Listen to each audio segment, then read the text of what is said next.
Hello everyone, this is Neha and welcome to my channel teaching exams. Friends, आज के video में हम बात करेंगे सीटेट दिसंबर 2019 के हिंदी पेडागोजी के 15 क्वेश्चंस की, जो कि होंगे प्राइमरी लेवल के। तो चलिए स्टार्ट करते हैं आज के पहले क्वेश्चन से।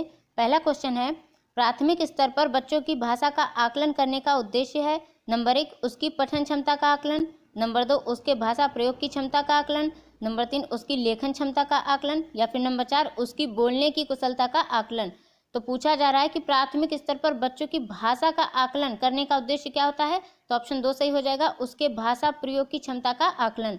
अगला क्वेश्चन है, इनमें से कौन सा भाषा आकलन में सबसे कम प्रभावी तरीका है। नंबर 1, कहानी कहना। नंबर 2, कहानी लिखना। नंबर 3, घटना वर्णन। या फिर नंबर 4, श्रुतलेख। तो पूछा जा रहा है कि भाषा आकलन में सबसे कम प्रभावी तरीका, तो ऑप्शन 4 सही हो जाएगा, श्रुतलेख।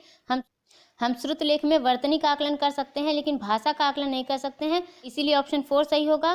कहानी कहना, घटना वर्णन करना, कहानी लिखना, अपनी अभिव्यक्ति करना यानी, तो इसमें हम भाषा का आकलन कर सकते हैं, लेकिन श्रुतलेख कम प्रभावी तरीका होता है, इसलिए ऑप्शन 4 सही होगा। अगला क्वेश्चन है, आकलन की प्रक्रिया में केवल बच्चों की क्षमताओं का आकलन नहीं होता, बल्कि शिक्षक की शिक्षण प्रक्रिया का भी आकलन होता है। यह विचार नंबर 1 पूर्णतः गलत है। नंबर 2 अंशतः सही है। नंबर 3 पूर्णतः गलत है। या फिर नंबर 4 निराधार है। तो आकलन की प्रक्रिया में केवल बच्चे की क्षमताओं का आकलन नहीं होता, बल्कि शिक्षक की शिक्षण प्रक्रिया का भी आकलन होता है।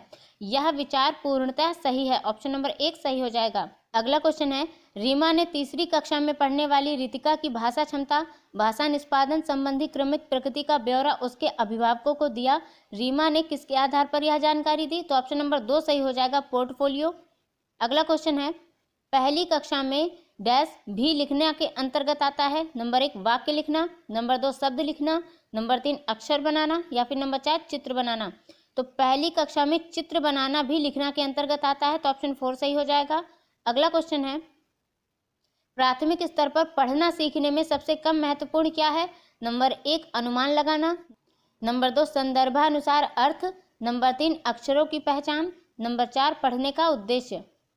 तो प्राथमिक स्तर पर पढ़ना सीखने में सबसे कम महत्वपूर्ण पूछा जा रहा है, तो ऑप्शन 4 सही हो जाएगा, पढ़ने का उद्देश्य। प्राथमिक स्तर पर पढ़ने का उद्देश्य सबसे कम महत्वपूर्ण होता है, जबकि अनुमान लगाना, संदर्भानुसार अर्थ और अक्षरों की पहचान करना महत्वपूर्ण होता है। अगला क्वेश्चन है, भाषा अर्जन क्षमता किसके साथ संबंधित है। नंबर 1 प्याजे। Number 2 Chomsky. Number 3 Skinner. या फिर नंबर 4 ब्रूनर। तो भाषा अर्जन क्षमता है वो चॉम्स्की के साथ संबंधित है, तो ऑप्शन 2 सही हो जाएगा। अगला क्वेश्चन है, प्राथमिक स्तर पर भाषा सीखने में भाषा संबंधी कौन सा संसाधन सर्वाधिक महत्वपूर्ण है। Number 1 computer. नंबर 2 बाल साहित्य। नंबर 3 समाचार पत्र। या फिर नंबर 4 टेलीविजन। तो प्राथमिक स्तर पर भाषा सीखने में भाषा संबंधी कौन सा संसाधन सर्वाधिक महत्वपूर्ण होता है, तो ऑप्शन 2 सही हो जाएगा, बाल साहित्य, क्योंकि बाल साहित्य की भाषा सरल होती है, जो बच्चों के समझने योग्य होती है। अगला क्वेश्चन है, बच्चे अपनी मातृभाषा का प्रयोग करते हुए हिंदी भाषा की कक्षा में अपनी बात कहते हैं, यह बात डैश है। नंबर 1 स्वाभाविक। नंबर 2 निंदनीय। नंबर 3 विचारणीय। या फिर नंबर 4 अनुचित। तो बच्चे अपनी मातृभाषा का प्रयोग करते हुए हिंदी भाषा की कक्षा में अपनी बात कहते हैं, तो यह बात स्वाभाविक है, तो ऑप्शन 1 सही हो जाएगा। अगला क्वेश्चन है, बहुभाषिकता हमारी पहचान भी है और हमारी डैश व डैश का अभिन्न अंग भी है। नंबर 1 सभ्यता और संस्कृति। नंबर 2 सभ्यता और साहित्य। नंबर 3 संस्कृति और साहित्य। या फिर नंबर 4 संस्कृति और चुनौतियां। तो बहुभाषिकता हमारी पहचान भी है और हमारी सभ्यता व संस्कृति का अभिन्न अंग है, तो ऑप्शन 1 सही हो जाएगा। अगला क्वेश्चन है, प्राथमिक स्तर की पाठ्य पुस्तक में कार्टून, भाषण, विज्ञापन आदि बच्चों के भाषा क्षमता विकास में क्या है। नंबर 1 सहायक। नंबर 2 बाधक। नंबर 3 निरर्थक। या फिर नंबर 4 अनुपयोगी।